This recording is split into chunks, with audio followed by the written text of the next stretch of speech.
नमस्कार। बिहार तक में आपका स्वागत है और मैं हूं सुजीत। राजनीति में परिवारवाद हावी है, ये आप सभी जानते हैं, लेकिन इस कदर हावी है, इसका अंदाजा आपको बिहार में होने जा रहे 4 विधानसभा क्षेत्रों के उपचुनाव में जिन उम्मीदवारों को पार्टियों ने टिकट दिया है, उसको देखकर आप आसानी से अंदाजा लगा सकते हैं कि किस कदर हावी है।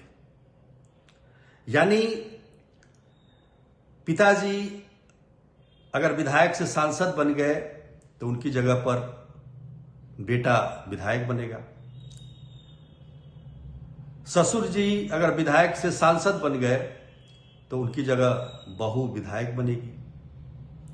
भाई विधायक से सांसद बन गए तो उनके जगह उनके भाई ही जगह लेंगे। अरे ऐसी क्या मजबूरी है? आपके लाखों करोड़ की संख्या में लोग बताते हैं, संख्या में कार्यकर्ता है।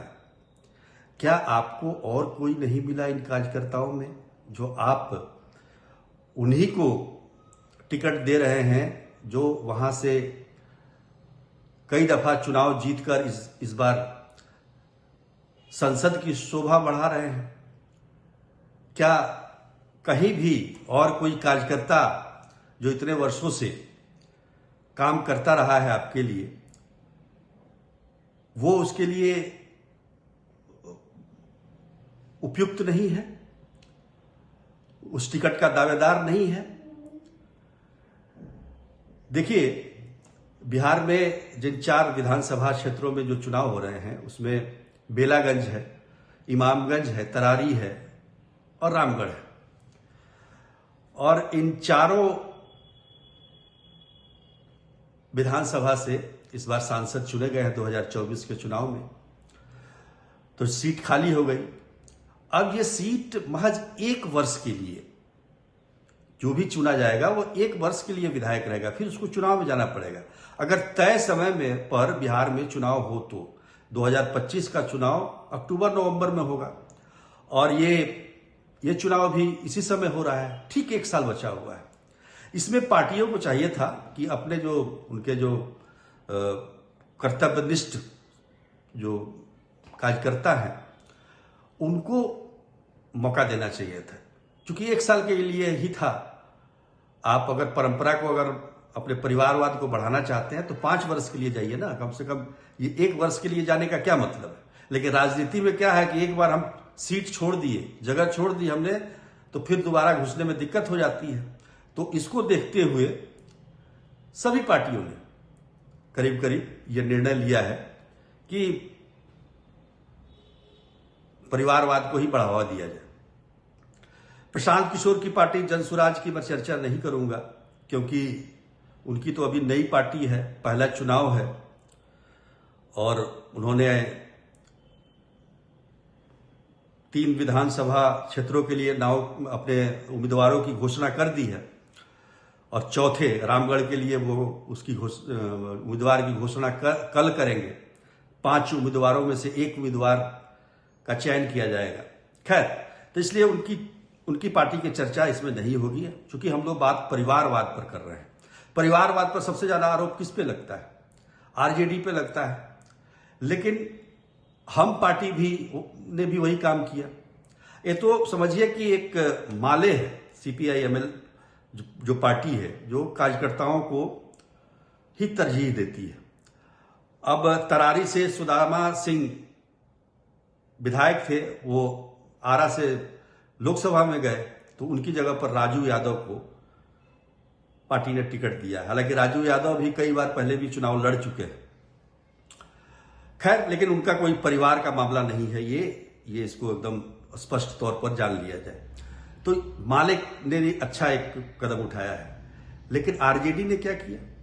बेलागंज से सुरेंद्र यादव कितनी दफा विधायक बने, लेकिन अब जो है उनके सांसद बनने के बाद जहानाबाद से अब उस पर बैठाना चाह रहे हैं अपने बेटे विश्वनाथ सिंह को।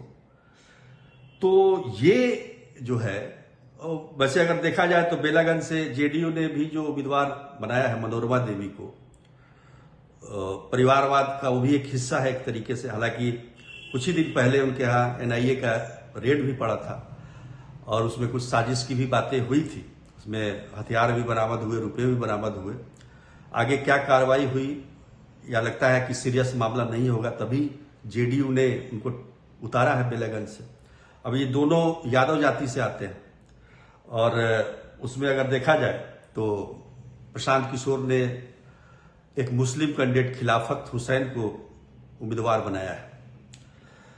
इमामगंज में देखिए सबसे दिलचस्प, यहां से जीतन राम मांझी विधायक बने थे, अब वो जीत कर गया के सांसद बन गए, तो वो सीट खाली हुई तो उन्होंने किसी और की तरफ नहीं देखा, अपने बहू दीपा मांझी को मैदान में उतार दिया।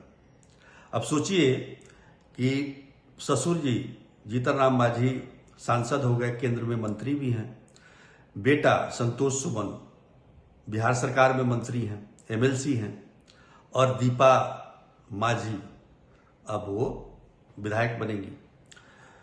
उसी प्रकार आप देखिए तो वहां भी जो उन्होंने उतारा है, प्रशांत किशोर ने जो अपना उम्मीदवार उतारा है, चाहे आरजेडी ने भी उतारा है इमामगंज में, तो एक कार्यकर्ता को टिकट दिया है, रोशन मांझी को टिकट दिया है। और रोशन मांझी और राजेश मांझी पहले भी एक आध बार चुनाव लड़ चुके हैं, लेकिन ये कार्यकर्ता है, इसमें कोई दो राय नहीं है। आरजेडी ने यहाँ पर कार्यकर्ता पर ही विश्वास जताया है। लेकिन सबसे बड़ी बात कि जहां जहां जो जीता है ना, वो वहां पर हमको ध्यान देना है। जिसकी सीट थी, अब बेलागंज आरजेडी की सीट थी तो वहां आपने उतार दिया, इमामगंज हम की सीट थी तो हमने उतार दिया। अब रामगढ़ चलते हैं, लेकिन इमामगंज में जो जन सुराज ने डॉक्टर जितेंद्र पासवान को उतारा है। ये दोनों पार्टियां यानी कि जेडीयू कर रहे हम पार्टी और आरजेडी ने मांझी जाति से उतारा है, जबकि जन सुराज ने पासवान जाति पर भरोसा जताया है, डॉक्टर जितेंद्र पासवान को उम्मीदवार बनाया। अब रामगढ़ चलते हैं। रामगढ़ के विधायक सुधाकर सिंह बक्सर से सांसद बन गए, बहुत कम वोट से जीते थे पिछली बार भी, और इस बार उन्होंने अपने भाई को आरजेडी के टिकट पर उतारा है, अजीत कुमार सिंह कुछ दिन पहले जेडीयू में शामिल हुए थे, लेकिन जब देखा कि भाई सांसद बन गए तो फिर ये आरजेडी में आ गए। अब सोचिए कि भाई सांसद हो गया, सुधाकर सिंह सांसद, उनके भाई को विधायक का टिकट, और अध्यक्ष कौन है? प्रदेश अध्यक्ष, समझ जाइए। तो सवाल यह है कि ये परिवारवाद का कितना बड़ा ये हम कह सकते हैं।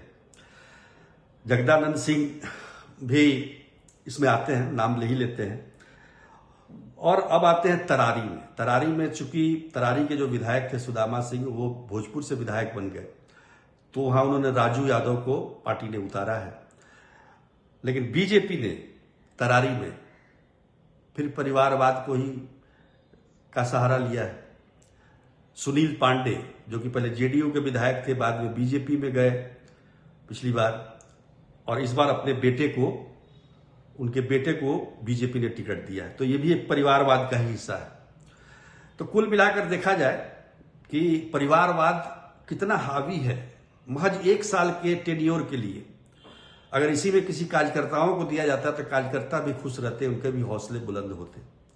लेकिन खैर, ये उपचुनाव है, और उपचुनाव में तो परिवारवाद हावी रहता ही है। अक्सर देखा गया है कि अगर कोई सीट किसी के निर्वाचित होने से या फिर किसी कारण से भी खाली हो तो उसके परिवार के सदस्य को ही टिकट दिया जाता है। ज्यादातर मामलों में ये देखा गया है। लेकिन हमने ये संदेश इसलिए कहा कि भैया 1 साल बाद विधानसभा का चुनाव है बिहार में, परिवारवाद पर जरा ध्यान दीजिएगा, और ध्यान देने से, आरोप लगाने से पहले जरा अपने अंदर भी झांक लीजिएगा। तो आज के लिए इतना ही, तब तक के लिए नमस्कार।